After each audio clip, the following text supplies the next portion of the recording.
Alright, hello everybody, Skyrain here. Returning with another first Descendant video. I haven't done too many of these on my channel just yet, but I wanted to add this one in again. This is an update, basically, and it's to cover, yet again, the Battle Pass things. The daily challenges and where to find them. I did a video on that one before, but I'm going to go ahead and cover that again here.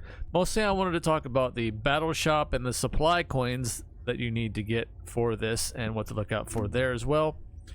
Alright, the daily tasks. This is the second day now into the new season.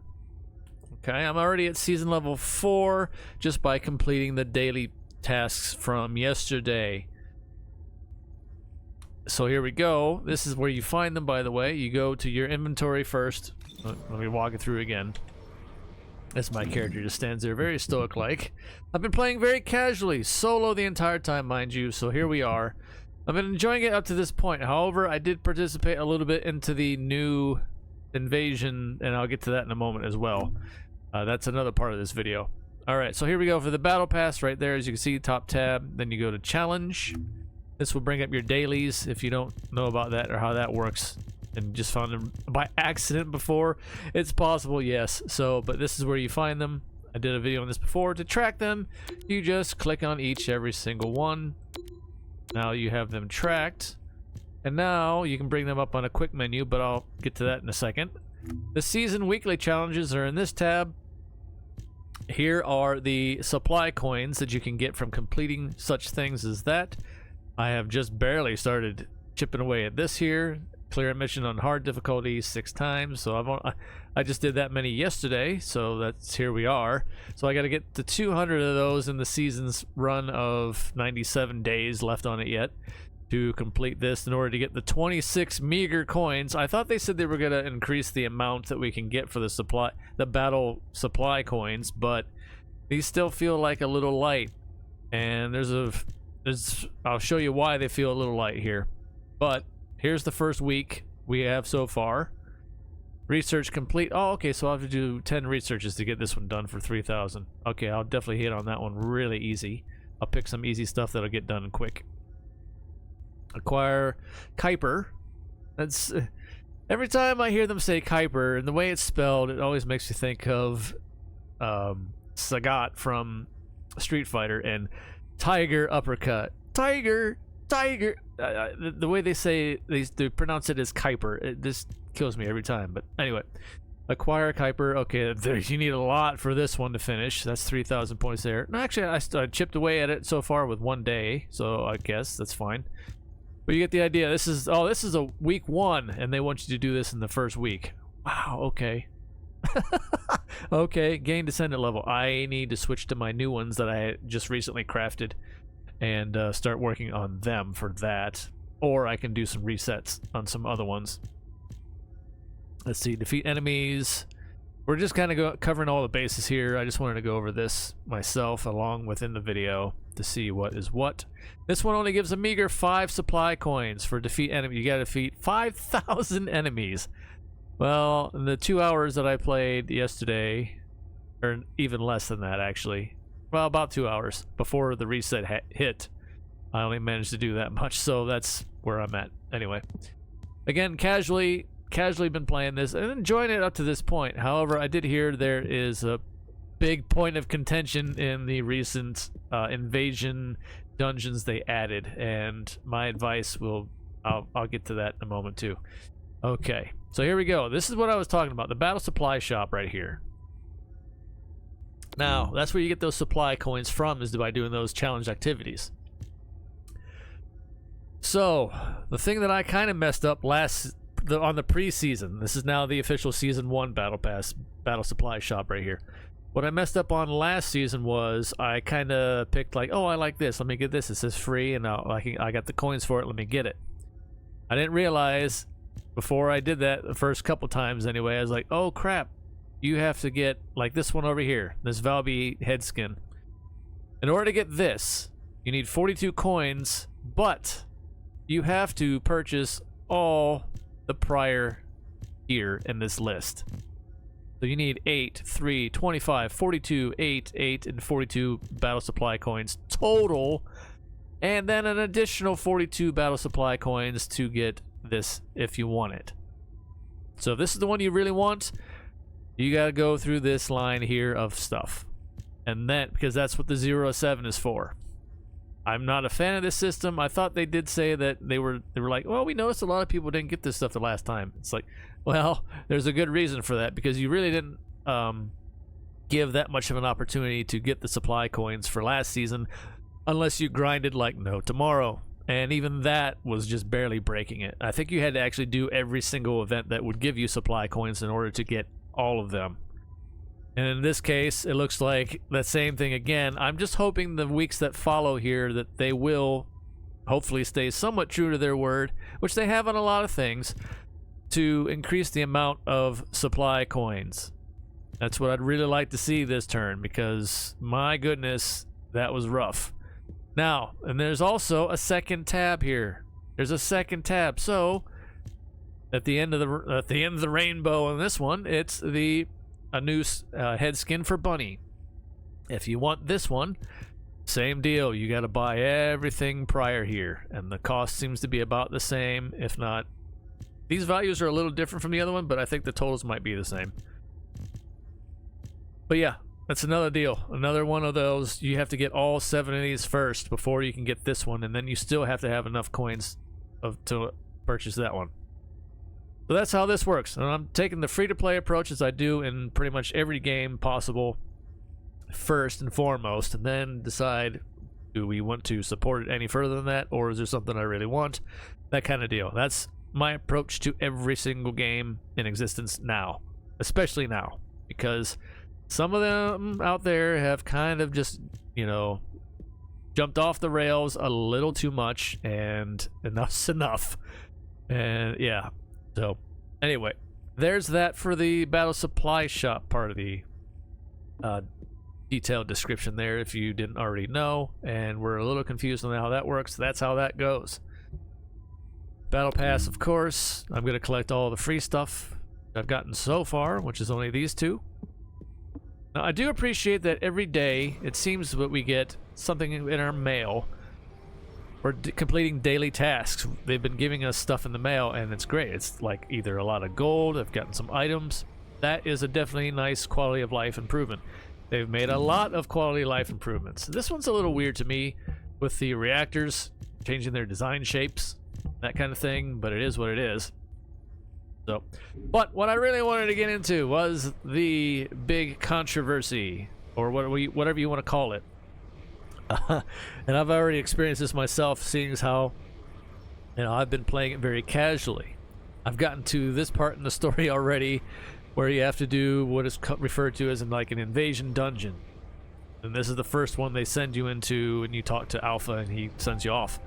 But there's like 2 different kinds, which I didn't realize until I looked it up. Like, what do I have to do? Because what you have to do inside those particular dungeons they added to this season is a bunch of puzzles, but mostly what sucks is you're by yourself and you're getting swarmed the entire time while having to do this, and it definitely is a greatly soured would be a light way of putting it for most people, but I think the community is in agreement already with their pitchforks and torches at the ready, annoyed as can be about this, and I honestly don't blame them already, because I've experienced this myself with the first time mission here, and I actually just, I don't want to say rage quit, but I got to the end and I was just getting swarmed hard, and the boss I had to fight against actually at the very end, unfortunately, was just having like these homing blob missiles that would do massive amounts of damage to you, and like they were heat seeking, and it's like you couldn't avoid them. I tried to roll and tried to run around pillars, and I was still getting just tagged with them, and they hit extremely hard. So yes, obviously it's going to be for more end game people that have really built their characters up. I'm still kind of hodgepodging it around, and like I said, casually at best. Let me show my current roster of Descendants. As a free-to-play, casual, filthy casual. Wanna feel it chill? Yeah, here we go. Yeah, that's my list. I got 7 to 10 actually of the slots before having to purchase more space, but I'm fine on that for right now. I got a couple I can start working on for the dailies and for the weekly challenges, so I'll definitely be putting some time into these. And I probably will be putting some more materials into the other ones and building them up properly, because I have yet to do so. Actually, the only one I did so far was Viessa. I gave her like an activator, but other than that, that's it. So that's where I'm at as a casual perspective here, and just playing it on my own this entire time. Now you think, oh well, those new invasion dungeons are solo, so that would still pretty much flow into. No, they're on a whole different level. They're on a whole different ball of wax. It's definitely frustrating and quite irritating how they presented these already. And again, everybody's up in arms. That's fine if it would have been like completely deep end game content, which, you know, some insane grinders of course are already there, and that's fine for them. They might be happy about it. But if they want to kind of keep the game in the up and positive for everybody to you know, continue to play and enjoy, it made for a very sour situation, again, to say the least, on the whole thing. And that's what I'm basically discussing as to my experience with it so far as a complete free-to-play filthy casual.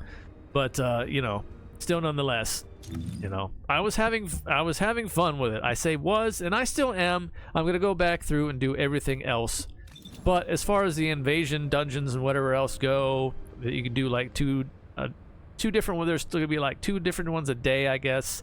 I still didn't clear the first run, so, but I've looked at all this stuff up already, and I'm like, okay, so there's gonna be 2 of those a day, and you can do them like twice a day, I guess, and you get various scores depending on how quickly you complete them. But again, you're in there solo the entire time, which sours the experience if you want to play with your friends, or, you know, that kind of thing. And yeah, honestly, I think they need to open that up to where you can play with other people and just, you know, keep everything the same as it has been across the entire game up to this point, with everything else involved in it you can do with other players. You can do pug groups, or you can do groups with your friends, that kind of thing. There's no reason why they added new content in and made it solo completion only, other than to make like the really try hard, grind every day, all the time elitists, I suppose. That would be the only ones that would cater to, but that is quite a backstep approach for a game's growth, and it's very nearsighted, I feel, and it's unfortunate, and I don't understand why. This is kind of akin, not, I don't want to say as bad, because that was more of a management decision, as far as like oh man, what was the name of the game? Helldivers 2. Yeah, that one. The game was great for a lot of people for a long time, and then they went and made some management choices and whatever else, and account choices, and it just kind of screwed a lot of people over. And then they're like, oh, hang on, and they tried to backpedal it, but then the damage was already done, and it's like, wait a minute, you guys had massive success at the beginning, and then you went and made those kind of backwards choices, and for what? It's like, do you want to bury your own product? Do you want to bury your own game that you should have been proud of? It's like, why? So same thing here. I'm getting, I don't want to say that in depth of impression, because, you know, I'm still enjoying this for what I've put the time in for myself in this one, and I will continue to do so, playing it the way I choose and the way I want, where I'm actually enjoying it and having fun. That being said, until they do some kind of switches or make some kind of alterations, if they open it up to parties, that would probably be the easiest step. Open it up to multiplayer groups for these dungeons and just let everybody have at it again. That's fine. I am completely fine. That would be the fastest and easiest fix, I think, if they would just open it up to groups. But if they choose not to, then I understand, okay, that's endgame content. I am just going to put that on the back burner and move on and do everything else but. So, until they, you know, possibly tweak this some more. Granted, this is already like, you know, this is officially day 2 now, I guess. But people were already up in arms over it, and yeah, like I said, I don't want to see it become like another Helldivers 2 situation and what have you, but there's a lot of games out recently, especially for whatever reason. I don't know why, and I don't know where some of these developers, and I'm not just talking this game or, you know, Helldiver, I'm talking like as a comprehensive whole now.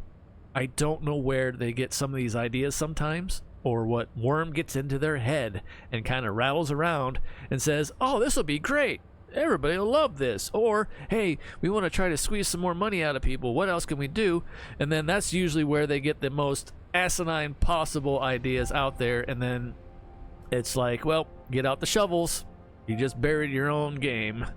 So, but anyway, now hopefully not that grim and dark as far as that goes on this one, you know, but it's just kind of like, there's a fine line. There's a fine line you gotta ride. I understand from business, but then, you know, development, business, and fun factor, all that kind of things comprised together. When you see something's working well, why try to change it, you know, when it's rolling fine? But then you have to still, and you do have to listen to the community. They have listened to the community so far as this one goes in some aspects. So they made a lot of quality of life changes recently, and I can actually experience that so far myself. But as far as the rest of the core mechanics in the game goes, everything else, that was fine up to this point as well too. It's just the invasions, I think, the most newest content of this, and hopefully it won't impact the season too much, because I am still just going to focus on the Battle Pass stuff, the Battle Pass challenges, of course, like I did last time. And that will definitely carry you through to finishing the Battle Pass out very quickly. This is the best way to go, is doing your dailies. But as far as the other stuff goes, the invasions and Haley, people already said, I've seen in some comments elsewhere saying, oh yeah, I'm just going to forget about Haley. She doesn't exist. It's like, well, yeah, I guess so.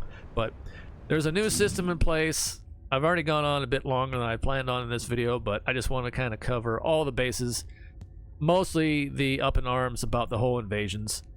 The inversion reinforcement, this new system was added. Yeah, let's just see how this goes, I guess, along the way, but I'm not really feeling that too much. It's different, but it's got a plus and minus to all the abilities, and yeah, whenever you have both a blessing and a curse system at the same time for like everything on every choice you make, yeah, you need to have one that's kind of like a bit more middle ground to where it's not so bad. But anyway, that's what I wanted to say about that. That's what I wanted to cover as far as my initial thoughts. Now that I've experienced that myself, I had to give it a day, test it out, and see what I thought about it. This is my experience from a free-to-play casual experience, again, mind you. So let me know in the comments down below what you think about all this situation. If you made it all the way to the end, I do appreciate you as always. And of course, stay safe out there in the real world on fire as always. Take care of yourselves as best you can, one day at a time. That's all we can do. Until next time, see ya.